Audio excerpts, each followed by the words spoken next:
Welcome to special analysis. నేను రమా మండవ. ఈరోజు అనాలిసిస్లో భాగంగా మనం తీసుకోబోతున్న టాపిక్ ఏంటంటే, వెనిగళ్ల రామును కొడాలి నాని తక్కువగా అంచనా వేశారా అంటే ఎస్, తక్కువగానే అంచనా వేశారు. కానీ ఈరోజు చూస్తే అటు రాజకీయంగా చూసినా, మరోవైపు ఎక్స్పీరియన్స్గా చూసినా, గుడివాడలో ఎక్స్పీరియన్స్ చూసినా, పొలిటికల్ ఎక్స్పీరియన్స్ కొడాలి నానితో పోలిస్తే అన్ని విధాల వెనిగళ్ల రాము జూనియరే. రాజకీయాల్లోకి కొత్తగా వచ్చారు ఆయన, గుడివాడలోకి కొత్తగా ఎంట్రీ ఇచ్చారు. తను లోకల్ అయినప్పటికీ బట్ ఆఫ్టర్ లాంగ్ గ్యాప్ తర్వాత ఆయన గుడివాడలోకి ఎంట్రీ ఇచ్చారు ఒక ఎన్ఆర్ఐగా. సో ఏ యాంగిల్లో చూసినా కొడాలి నాని కన్నా ఎక్స్పీరియన్స్లో, పొలిటికల్ ఎక్స్పీరియన్స్లో మిగతా వాటి అన్నింటిలో కూడా ఆయన జూనియరే కావచ్చు కొడాలి నాని కంటే. కానీ ఈరోజు ఆయన్ని గుడివాడ ప్రజలు మొన్న గుండెల్లో పెట్టుకున్నారు. వెనిగళ్ల రాముని ఒక సీనియర్, 4 సార్లు ఎమ్మెల్యే ఉన్నారు కొడాలి నాని, అదేవిధంగా మంత్రి అయి ఉన్నారు. అలాంటి కొడాలి నానికి చెక్ పెట్టే విధంగా వెనిగళ్ల రాము వన్ సైడ్ విక్టరీ సాధించారు మొన్న. అయితే వెనిగళ్ల రాముని చూసిన వాళ్ళు ఎవరైనా కొడాలి నానితో కంపారిజన్ చేస్తే ఓకే, కొడాలి నానిలాగా బూతులు మాట్లాడలేకపోవచ్చు కానీ బట్ ఆయన జనం నాడేంటో తెలుసుకున్నారు. కొడాలి నానిలాగా ఫెరోషియస్గా జగన్మోహన్ రెడ్డి స్కిన్ సేవ్ చేయడం కోసం పనిచేయచ్చేమో కానీ బట్ కాన్షియన్స్లో ఇష్యూస్ ఏంటో వెనిగళ్ల రాము ఫోకస్ పెట్టారు. అదేవిధంగా ఒక అధినేతకి లాయల్గా ఉంటే ఏం చేయగలము, ఆరోపణలో ప్రజలకు ఎలా సేవ్ చేయగలము అనేది వెనిగళ్ల రాము చూపిస్తే, ఒక అధినేతకి లాయల్గా ఉంటే బూతుల మంత్రి అని ఎలా పేరు తెచ్చుకోగలము అని కొడాలి నాని చూపించారు. అలా మనం కంపేర్ చేసుకుంటూ పోతే చాలా విషయాల్లో జూనియర్ అయినప్పటికీ వెనిగళ్ల రాము, బట్ చాలా విషయాల్లో కొడాలి నాని కంటే సీనియరే అని చెప్పుకోవాలి. సో అలాంటి వెనిగళ్ల రాము మామూలుగా మనం చూస్తే వాళ్ళిద్దరిని కొడాలి నాని రాజకీయ జీవితంతో పోల్చినా, కొడాలి నాని యాటిట్యూడ్తో చూసినా, కొడాలి నాని మాట్లాడే అగ్రెసివ్ నోట్స్తో చూసినా, ఈరోజు వెనిగళ్ల రాము ప్రతి విషయంలో సాఫ్ట్గా ఉంటాడనే పేరుంది ఆయనకి. ఆయన యాటిట్యూడ్ చూసినా అలాగే ఉంటుంది. కానీ అలాంటి వెనిగళ్ల రాము కూడా ఈరోజు గెలిచిన తర్వాత నిజంగానే రాటుదేలిపోయారా అన్న చర్చ అయితే జరుగుతోంది గుడివాడ వేదికగా. అందుకు కారణాలు ఉన్నాయి. ఈ వీడియో మీకు నచ్చినట్లయితే please share, like and subscribe R24 Telugu. ఇక్కడ మనం టైటిల్ని కూడా అదే ఖాయం చేసాం. వెనిగళ్ల రామును కొడాలి నాని తక్కువ చేశారా, తక్కువగా అంచనా వేశారా అనేసి. అందుకు కారణం ఉంది. ఇక్కడ చూసినట్లయితే కొడాలి నాని రాజకీయ భవిష్యత్తు టీడీపీతోనే స్టార్ట్ అయింది. అండ్ దెన్ ఎన్టీఆర్ ఫ్యామిలీతో ఒక అసోసియేషన్ కారణంగానే ఆయనకి టీడీపీలో టికెట్ దొరికింది. 2004లో టీడీపీ నుంచి ఎమ్మెల్యే అయ్యారు గుడివాడ టికెట్ మీద. 2009లో కూడా ఆయన గుడివాడ టికెట్ తీసుకుని ఎమ్మెల్యే అయ్యారు టీడీపీ నుంచి. గుడివాడని చాలా తక్కువ సమయంలోనే తనకు కంచుకోడుగా మార్చుకోవడంలో కొడాలి నాని కొంతమేరకు సక్సెస్ అయ్యారని అనుకోవాలి.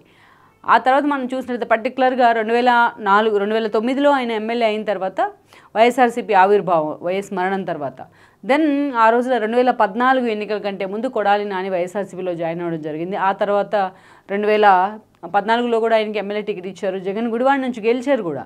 రాష్ట్ర వ్యాప్తంగా టీడీపీ వేవి కనిపించిన ఆ సిచ్యువేషన్లో కూడా కొడాలి నాని ఆ రోజున గుడివాడ నుంచి గెలవడం జరిగింది. దెన్ గెలిచిన తర్వాత కూడా అనేక రకాలుగా జగన్మోహన్ రెడ్డి స్కిన్ సేవ్ చేసేందుకు ఎంత దూరమైనా వెళ్తాడనే పేరు తెచ్చుకున్నాడు. అది అసెంబ్లీ అయినా, అది ప్రెస్ మీట్ అయినా సరే, అది బహిరంగ సభ అయినా సరే, ఇంకొక వేదిక అయినా సరే, ఆ స్థాయిలో చంద్రబాబు నాయుడిని, లోకేష్ని టార్గెట్ చేస్తూ ఎప్పుడు ఆయన వార్తల్లోనే ఉంటూ వచ్చారు కొడాలి నాని. అలా అని జగన్మోహన్ రెడ్డి ఎప్పుడు కూడా ఆయన కంట్రోల్ చేసిన సందర్భం అయితే మనం చూడం.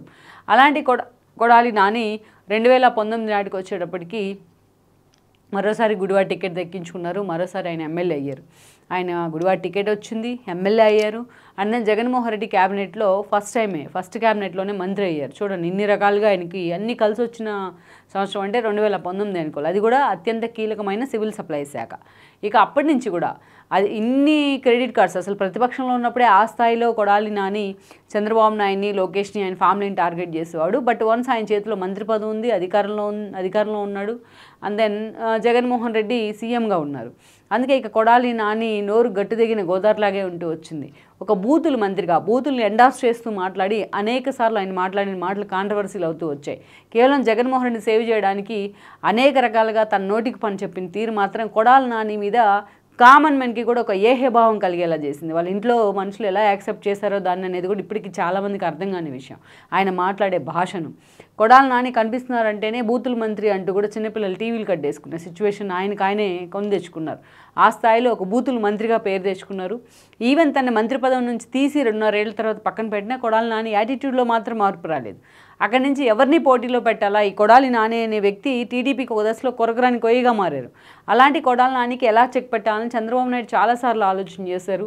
ఆ క్రమంలోనే చాలామంది పేర్లు తెర మీదకి వచ్చి ఒక దశలో రేణుకా చౌదరి పేరు తెర మీదకి వచ్చింది. ఆవిడ కౌంటర్ ఇచ్చే ప్రయత్నం చేసే క్రమంలో కొడాలి నానికి పర్యటనలో భాగంగా అమరావతి పర్యటనలో భాగంగా ఆయన కమెంట్స్ చేయడం, ఆమె కౌంటర్ ఇచ్చే క్రమంలో అవసరమైతే పోటీ చేస్తానంటూ మాట్లాడారు.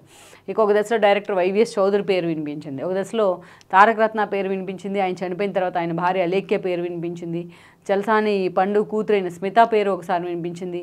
స్థానికంగా అనేక మంది పేర్లు చాలాసార్లు తెర మీదకి వచ్చినాయి కొడాలి నానికి చెక్ పెట్టేది ఎవరా అనే అంశంలో. ఇలాంటి క్రమంలోనే ఒక దశలో దేవినేని ఉమా లాంటి వాళ్ళ పేర్లు కూడా వచ్చాయి. బట్ వీళ్ళందరికీ చెక్ పెట్టే విధంగా కరెక్ట్గా ఎన్నికలకి ఏడాది ముందే వెనుగళ్ల రాము ఒక ఎన్ఆర్ఐ హోదాలో అక్కడికి ఎంట్రీ ఇచ్చున్నారు గుడివాడలోకి. చాలామంది అనుకుంది ఏంటంటే వెనుగళ్ల రాము చాలా సాఫ్ట్ ఉంటారు, సో ఒక ఎన్ఆర్ఐ అది కూడా కొడాలి నానిలాగా ఆయన రాజకీయాల్లో దూకుడుగా ఉండరు, కృష్ణా జిల్లా పొలిటీషియన్స్ లాగా ఎప్పుడు ఎక్స్పోజర్ అంతగా కోరుకోరు. అలాంటి వెనుగళ్ల రాము ఎంతవరకు కొడాలి నానికి చెక్ పెడతారు అనేది చాలామందికి వచ్చిన అనుమానం. అయితే వీటన్నిటికీ సమాధానంగా వెనుగళ్ల రాము ఎప్పుడు గ్రౌండ్లోనే ఉండే ప్రయత్నం చేశారు. స్థానికంగా జనం ఇష్యూస్ ఏంటో తెలుసుకుంటూ వాటిని ఎక్కడికక్కడ సార్ట్అవుట్ చేసే ప్రయత్నమో లేకపోతే తమ అధినేత దగ్గరికి తీసుకెళ్లే ప్రయత్నమో చేశారు. అందుకే ఇక ఆ వెనుగళ్ల రాము తప్ప కొడాలి నాని ఎదుర్కొనే వాళ్ళు వేరే వ్యక్తి లేరు అన్న ఆప్షన్ని టీడీపీ అధిష్టానాన్ని కలిగించగలిగారు వెనుగళ్ల రాము. అండ్ దెన్ ఆయన కొడాలి ఎన్నికలు వచ్చాయి, దెన్ కొడాలి నాని మీద పోటీ చేస్తున్నారు.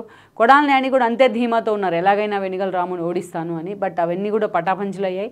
కొడాలి నాని మీద ఉన్న వ్యతిరేకత కంటే వెనుగళ్ల రాము మీద స్థానికంగా ఉన్న సాఫ్ట్ కార్నర్ కానీ జనంతో ఆయన మమేకమవుతాడనే ఒక ఇమేజ్ కానీ ఆయనకి నిజంగానే ఒక క్రేజ్ని తీసుకొచ్చింది. దెన్ మొన్న ఎమ్మెల్యేగా గెలిచారు కూడా. ఎమ్మెల్యేగా గెలిచిన తర్వాత కొడాలి నానిని ఆయన ఓడిపోయినా కొడాలి నానికి ఆ స్థాయిలో ఆయన ఎగరుస్తూ ఉంటారు. ఆయన్ని వెనుగళ్ల రాము ఆయనకి అసలు చెక్ పెట్టలేరేమో అని చాలామంది అనుకున్నారు. బట్ ఆ అంచనాలను కూడా పటాపంచలు చేస్తూ తాను గెలిచిన ఆ రోజే ఆయన అనుచరులు వెళ్ళి అంటే టీడీపీ క్యాడర్ వెళ్ళి శరత్ టాకీస్లో ఆల్రెడీ స్థానికంగా శరత్ టాకీస్ ఉంది, అది టీడీపీ నేతలకు చెందిన హాల్, అది సినిమా హాల్. ఆ హాల్లోనే తన పార్టీ కార్యాలయాన్ని ఓపెన్ చేశారు. ఎంతమంది అడ్డుకున్నా ఎంతమంది రిక్వెస్ట్ చేసినా వినకుండా కొడాలి నాని ఆ టాకీస్ మీద టీడీపీ ఫ్లెక్సీలు పెడతాం జరిగింది. ఇక అంతేకాదు ఇక ఆ టాకీస్ను పూర్తి స్థాయిలో మరొకసారి పూర్తి స్థాయిలో దాన్ని హాల్గా మార్చే ప్రయత్నం అయితే జరుగుతుంది. నిన్న ఆ టాకీస్కి సంబంధించి అవసరమైతే దాన్ని టీడీపీ ఆఫీస్గా మారుద్దాం అంటూ కూడా ఆ సినిమా హాల్కి చెందిన ఎవరైతే ఉన్నారో ఓనర్స్ వాళ్ళు వెనుగళ్ల రాముని ఆహ్వానించడం జరిగింది. వాళ్ళకి ఆయనకి టీ పార్టీ కూడా ఇవ్వడం జరిగింది అక్కడ శరత్ టాకీస్లో. అంటే కొడాలి నాని ఆక్రమించిన ఆస్తులను భయపెట్టి థ్రెటన్ చేసి మరీ లోకల్గా టీడీపీ క్యాడర్ వెంటబడి మరీ వేధించిన తీరును ఎక్కడికక్కడ వెనుగళ్ల రాము ఎక్స్ప్లాయిట్ చేసే ప్రయత్నం చేస్తున్నారు, ఎక్స్పోజ్ చేసే ప్రయత్నం చేస్తున్నారు. దీంతో ఈరోజు ఎక్కడా తగ్గేది లేదు మేము అన్నట్టుగా కొడాలి నాని మీద వెనుగళ్ల రాము చాలా సాఫ్ట్గా ఉంటూనే ఎక్కడ కొడాలి నానిని టార్గెట్ చేయాలో అంత స్టైల్గా టార్గెట్ చేసే ప్రయత్నం చేస్తున్నారు. సో ఈ క్రమంలోనే ఈరోజు వెనుగళ్ల రాము పూర్తిగా సైలెంటే ఉన్నప్పటికీ సో కొడాలి నానికి కరెక్ట్ మొగుడు దొరికాడు అక్కడ అన్న చర్చ అయితే జరుగుతుంది వెనుగళ్ల రాము రూపంలో. సో అందుకే ఇక్కడ మనం టైటిల్ పెట్టాం, వెనుగళ్ల రాము దెబ్బకు నిజంగానే కొడాలి నాని అటు టీడీపీ నుంచి కేసులు పడతాయా, సివిల్ సప్లైస్ దందాల మీద కేసులు పడతాయా, లోకేష్ లాంటి వాళ్ళు రెడ్ బుక్ పేరుతో టార్గెట్ చేస్తారనే వాటికంటే ఈరోజు వెనుగళ్ల రాముని ఎలా ఎదుర్కోవాలో అర్థం కాక కొడాలి నాని నిజంగానే సతమతమవుతూ ఉన్నారు. సో ఓవరాల్గా ఈ పరిణామాలతో కొడాలి నానికి నిజంగా గుడివాడలో తనకి ఎదురు లేదు అంటూ విరవిగిన కొడాలి నానికి వెనుగళ్ల రాము పూర్తి స్థాయిలో సమాధానం చెప్పినట్లే అని మనం అనుకోవచ్చు. ఈ వీడియో మీకు నచ్చినట్లయితే please share, like and subscribe R24 Telugu.